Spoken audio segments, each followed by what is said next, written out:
get to the Olympics and you're like, I have to walk away from this. This is one, destroying my body, and two, Mhm. I don't love it enough to justify the physical pain that it's caused. Hello and welcome to another episode of Cosmic Chat. Today we have the delightful Colin Coughlin. He is going to talk to us about how he was able to perceive while he was a US BobSled team member heading towards the Olympics in enough time to stop that track and move in a different direction altogether. And we're going to find out what exactly happened and why he stopped early. Tell me, how would you describe the taste of a banana to someone who's never eaten one? Taste only? Can I go into texture? Because that's where Isn't that taste? Yeah, you're right. I mean, so if I were to describe the taste of a banana to somebody, I'm gonna first start off by slightly hairy, followed by a wet mush. Okay, what have you been eating that's hairy? I mean, things happen. Things happen? Accidents happen, and Accidents happen. you get a hair in your mouth, and then you eat a banana, and you go, okay, parallels. Okay. I mean, I would understand that if you had my mane of hair. Maybe I did, but I didn't. Colin, I'm seeing hardly any hair, unless there's hair elsewhere. There's always hair elsewhere. Look, you get a little fuzz in your mouth, and I think there's like bananas have like a little fuzz on the outside, not much, like a little peach fuzz, and then you bite in, and then that's you get the wet mushy part to it, and then for taste, this is just getting worse and worse and worse, Colin. Yeah. I mean, I didn't have time to study for this question, so I'm failing miserably. Yes, But I would say so. Failing on a question about fruit. This is off to a terrible start. Flavor wise, a banana tastes a lot like. Have you ever had a banana? No. Yes, I have. I'm taste wise. I mean, really, it's all about the texture. Let's just move on to the next question. All right. Yeah. So. Yeah. It's actually my ink block question I found like over the chats that we've done. It's interesting, people's responses. It's no stress, but people get stressed out over it. This is a fine example. Yes, fine example of getting stressed out over nothing. Right. By the way, everyone, if you'd like to like and subscribe, we really, really appreciate it in the box down below for the nonprofit. This is Cosmic Chats to help the nonprofit. And if you want to know what we're about, you can check the ebook we have as a picture, which is very faint in the background. I need to get on that. But the link is down below, and it has real stories of people who learnt this meditation, mainly from underrepresented groups in wellness and how it changed their lives. So you'll know a little bit more about us, and you can check out our shorts videos as well that we have with little tips, and our live streams, which include things like yoga classes and wellness things. But let's get back to Colin and find out, when did you have your first existential life crisis as a child? It's a heavy question. You started off with the bananas, and that seemed heavy, and then now I realize that was just a warm-up. I do have a shovel. I would say, not to get too dark, but my cousin passed away when I was 12, 11 actually. And he passed away. Actually, I don't want to get into how he died, but he passed away. And that was, I think, my first, because he was young. He died when he was 18. That was like my first experience with, like, because prior to that, you have grandparents or great aunts and uncles that pass, and you kind of, I think even at a young age, when you don't really understand death, like, that kind of feels like normal in a way, because it's just part of the life cycle. But when somebody who's really young, who's not that much older than you, passes, you realize, oh wow, there's a real impermanence to this thing that we call life. I And think so it kind of though, made me reflect on what, how mortal we all are. yes, grief is where there were expectations we didn't know and we can't meet them. And it's our own mortality. And so when we have a relative that dies that's older, we're sad, Right. but not Yeah. our own mortality. Right. So how did that change your perception of life? Or did you just go on playing, I don't know, marbles? Well, I mean, I never played marbles as a kid, but I did lose them eventually. Um, So what happened there? I, honestly, it doesn't really like what you learn from it at that age. It doesn't hit you right away because you're only, 11, like I said, I was 11, 12 years old. So the lessons of it don't really hit you until you reflect on it older, where when you get older. But it makes you realize, okay, well, and especially as I've gotten through my 20s, I'm 30 now. What? No way. You look so young. Yeah, no, I know. That's true. But You I'm don't 30 look a now, day over and 35. that's right. Thank you so much. Where do I log off? How do I hang up this call? Yeah, you probably can't figure it out though, because you're too old. Right, right. Um, Isn't that what Gen Z complains about? The millennials are so old. yeah, yeah. The millennials, just take them out to pasture. They're done. They're like What was the almost question? 40, right? I Like some know. of them. It's what was the question again? My question was about you losing your marbles. When did that happen? That was a slow and progressive process over the Mm. years. Yeah.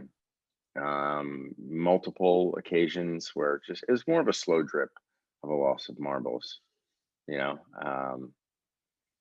I don't know how to answer that. If you were to go back and sort of like have a chat with yourself, what would you hint to yourself and how old were you that you can mark the first beginning drip? The first beginning drip of when I lost my marbles. Yeah, you said there were several drips.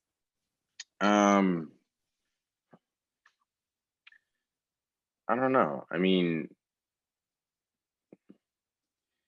I think like when you get into high school, those are years that are going to challenge you because you're growing and you're very immature. So, Well, you were um, growing and you believe you were immature compared to who you are now, right? I would like to think so. I mean, I Yeah. was, a child then. Mm. So Mhm. ideally, um, but yeah, I mean, I would think that losing your marbles, I was kidding when I said that. Because I think it's more of a process of growth than really like going fucking Ah, insane, which is what the metaphor or analogy of losing your marbles something kind of got lost. What kind did of die?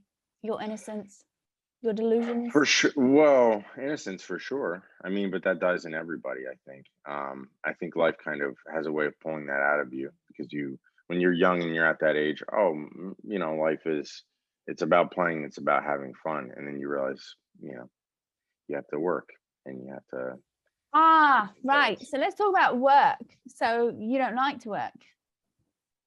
That's not necessarily true. I don't like to do what I do for work because it's not what I love to do. So it's But basically just to but pay the bills, right? exactly. Yeah. Right. And so how long can that last until it actually depletes the soul? Um, what's today? January 20th? January 18th, I think. That's all right. Oh, it's only 3 days. Nah. You're good. No, Yeah, yeah. but truthfully, do you find that there's a certain amount of time that you can only sustain being someone who is more creative and doing a job to pay the bills before you have to take a break or get away or something? Yeah, absolutely. And I think, you know, especially with like comedy and what we're trying to do, it's a very hard road to get to a point where like that's the thing that sustains you and pays the bills. So you do have to, in my experience, you have to carve out space for yourself to where you can kind of hit a reset button, because it does, and it's not even necessarily something where it's like the long term of like, oh, I've been doing this job for a year, 2 years, 3 years, 4 years, whatever it is. Now I'm feeling drained. I think it's on a much, at least for me, on a much smaller timetable where it's like, okay, well, I've been working a lot this month or this week. I need to make sure that my days off I'm spent doing something that's hitting the reset button. That's kind of, Which is refilling what? my cup a little What bit. is that for you? I mean, honestly, having a day where it's there's some quiet and I'm outside in nature of some kind is the best reset. Going to the ocean is probably the most healing and therapeutic thing for me. Do you like to go with friends or on your own? On my own. Yeah. Yeah. I mean, I like having quality time with my partner. And that's really important. I think having that in a balance of also having some time for myself too. Because what I do, my day-to-day job is I have so much social interaction. And then on top of that with comedy, there's so much social stimulus that it's really good to like have time away from all of that Do you and ever to find, recenter. sorry, do you ever find you have time where you just want to be on your own? Yeah. Yeah. And I mean you mean like just away Not from even with other your people? partner, just Well, I think, yeah, and I mean, I think that's good for everybody. I think we're very social creatures, but there is also a balance with being able to reconnect with yourself and have some time to unplug from feeling like you have to be somebody or do something. You can just kind of like reorient yourself with who you are and getting to know yourself better. when did you first start knowing that you needed to do this more regularly for your health? Uh, Man, that's a good question. I think I've made it more of a priority, honestly, the past 3 months. But I've known probably for a couple years now that it's been something that I've needed, but I haven't been as good about like setting up boundaries and allowing that and prioritizing that time for myself over, What was the impetus to begin to do that? Was there a jumping off point, a thought process? um, so I think the thing getting in the way of that was feeling like you were responsible for how other people feel or how I was felt responsible for how other people felt, which I'm not. Um, but I think the thing that helped me prioritize it, I started reading a book called The Artist's Way, and it's really good. And it kind of makes you prioritize having a day each week to just be by yourself, do your own thing. And so in that way, kind of like I was able to attach like the what I wanted to do to like, oh, I'm doing this thing that's like almost like a program.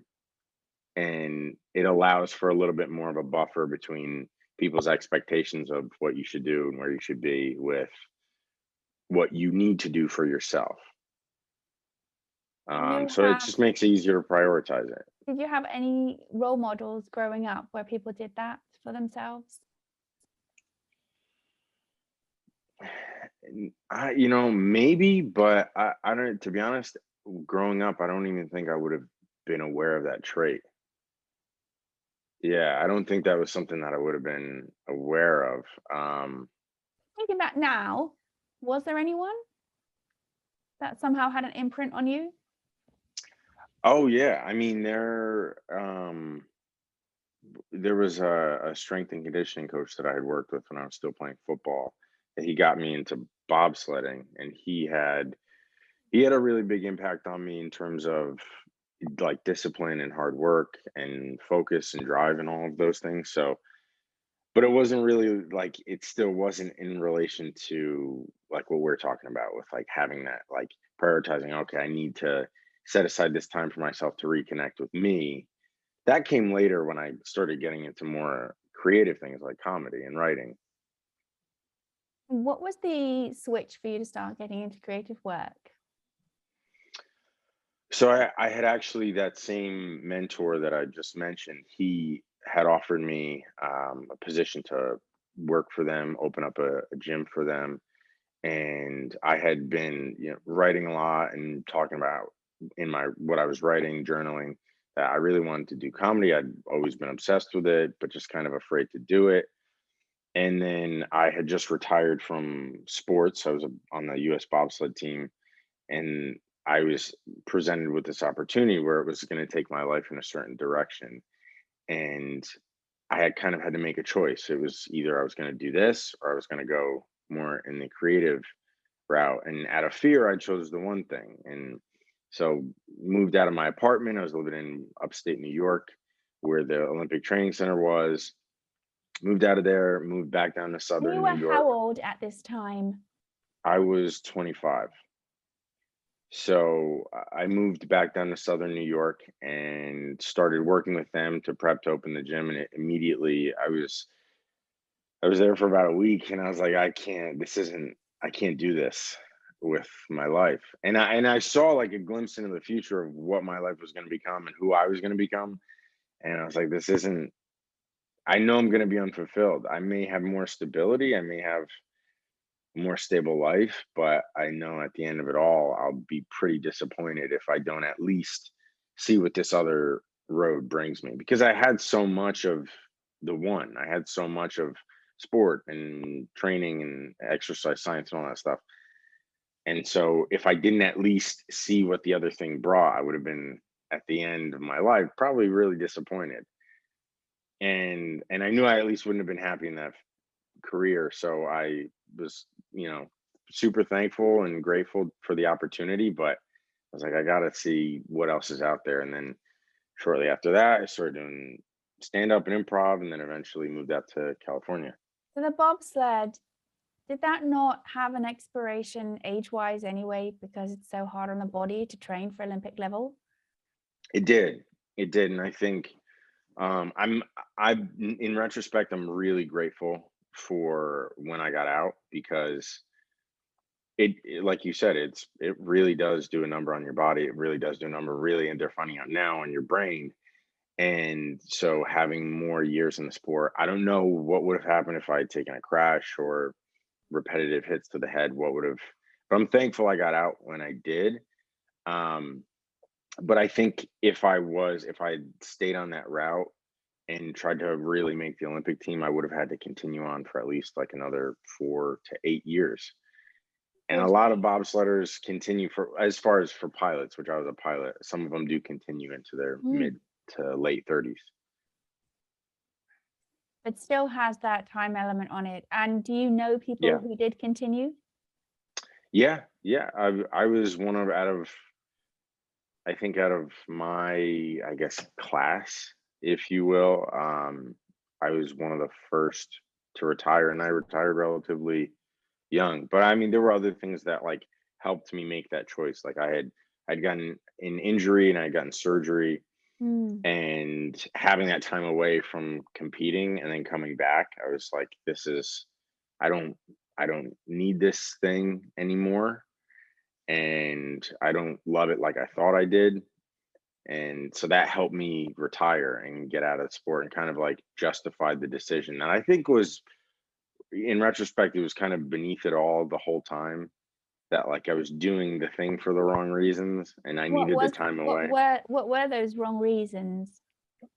External validation. Oh, and stand-up Yeah. doesn't do that? No, not in that way. No. Really? Yeah. I mean, there is obviously it's, you're telling jokes and making people laugh, ideally. But if it feels good to do it, then there's also some intrinsic reward there as well. So So there has to be a balance. what was the validation that was happening through the bobsled? Well, the with pursuing the Olympics, people, when you tell them you're doing it, typically people are like, "Oh, wow, that's really cool," and they show support, Mm. and all of that stuff feels good, and it feels good to like have people believing in what you're doing. And I would push back to your point where it's like, yeah, people laugh when you're doing stand up, but when you tell people you're doing stand up, nobody's nobody's taken aback by that. Especially when you're an open mic comedian, nobody gives a shit. People are like, all right, cool, buddy. Like that's not really as it's not really as exciting, Was that an element that was hard for you to give up the bobsled because of the validation? Yeah, I mean, you feel like when you are walking away from it that you're letting people down, especially people that were supporting you along the journey and like excited to see you finally get to the Olympics, and you're like, I have to walk away from this. This is one, destroying my body, and two, Mm-hmm. I don't love it enough to justify the physical pain that it's causing me. So How were the reactions from people?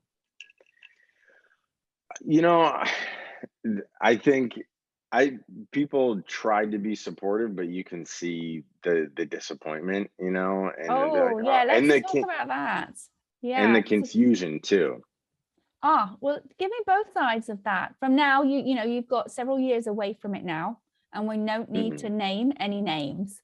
But let's talk about when you're choosing to live your, I hate to say it, your authentic life. You're listening to more of your soul, of where you can go in your path, right? If you've seen where you were going to go and you realize that's not for me, and yet you're dealing with people and their response. Let's walk through a little bit of that and your experiences, if you can, a bit more in depth. Yeah, I mean, so there's you feel the disappointment from people when you tell them like, hey, I'm retired, and there's also a little bit of shock too. It's like, oh, really? And I think the easy justification at the time was the injury and surgery, and that helps the pill go down a little bit smoother for them, is being like, oh, well, there's this, you're hurt, and that's, a part of the choice. Having the conversation of like, oh, I just don't love it anymore, I think is a harder, more, Mm, um, it's a harder thing for somebody else to understand because they don't, they're not feeling what you're feeling. right. But in terms of my experience in dealing with that, I kind of just had to put blinders on and trust my instinct, trust my gut, and I'm glad I did. I think I walked away, like I said, at the right time. Who was the hardest person to tell this to? Probably my parents. Yeah. Yeah, or there was them, and also there was a family friend that had been extremely supportive, had helped sponsor me. And like with bobsled's very expensive. So what you have to do in Mm, order to even like do it is you have to do fundraising and get sponsorships and all of this stuff. Otherwise, I wouldn't have been able to compete. So there were a lot of people that like were extremely supportive and actually donated. And um, one sponsor I had that was, like I said, also a family friend. It was extremely hard to explain to him that, hey, I had to walk away, and I understand that you were along for this ride as well, and but with the injury and where I'm at mentally, this isn't the right thing for me. and how did that go down? Yeah, I mean, he ended up being, I mean, he's an incredible human being. Mm, So he ended up understanding. Okay, yes. he ended up being very understanding, and you know just taking it much better than I thought. So my fears were kind of a little unfounded. Did you feel like you were putting more pressure on yourself than the people around you when you would tell them you didn't want to do it anymore? Yeah, and that's a little bit of my pattern, is I tend to put a lot of pressure on myself. So it ended up being a little bit, when all was said and done, I definitely had built it up bigger in my head than what it ended up being. But that's, like I said, that's kind of my thing, and that's what led me into that path in life in the first place, was putting the pressure on myself to, like, oh, this is something I should do because it is challenging. Did you feel that you stayed too long? That if you were to go back and tell yourself about this whole thing, that you would maybe give yourself a bit of wisdom, get out sooner? Like, was there a moment while you were doing it that you were like, I don't know, that you look back now and were like, I should have done that? No, honestly, no. I think there was a moment that I realized I had one of the better seasons I had had. I had battled with a lot, injuries, issues with the federation, not getting support from them, having to like get equipment from different places, having to piece together teams. There's a lot of things that were thrown at me, and I ended up having a really good season, and I proved to myself that I was, that I could overcome some obstacle, and that was enough for me. And so at that point, I think I like looking back on, it, I'm like, okay, I think I kind of got what I came for in a way. Like Mm. you talk about going to the Olympics, and that's the reason why you get into the sport. But really, I went into it to kind of put myself through these challenges and see if I could overcome it, and then I did. And then after I did, I was like, okay, I think I got enough out of it. After that, I stayed another year, and that following year was when Okay. that following year was when I had the injury and I had the surgery. And so I think if I hadn't, if I just walked away after I had like a positive ending and I performed well and had a good season, and I didn't have the surgery and I didn't have that time away to really reflect on it, I may have questioned whether or not I retired too soon. So having gone through that, I was certain. I was 100% certain, and I don't have any now looking back on it. I have zero regret on when I retired, when I walked away. Mm. What was apart from the physical strain, did you have a whole team, a whole family behind you to help you with all the fundraising?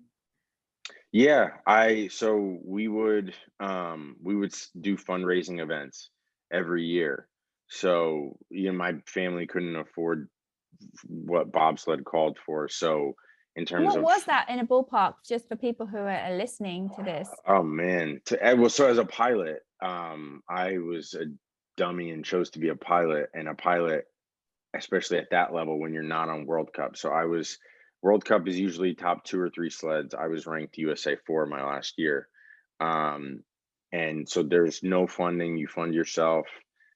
And to do that, you're paying for like lodging, sled rentals, race fees, your teammates. If they need, if you want to get a crew out to Park City, Utah or Canada, you may have to pay for some flights. You will have to pay for their lodging.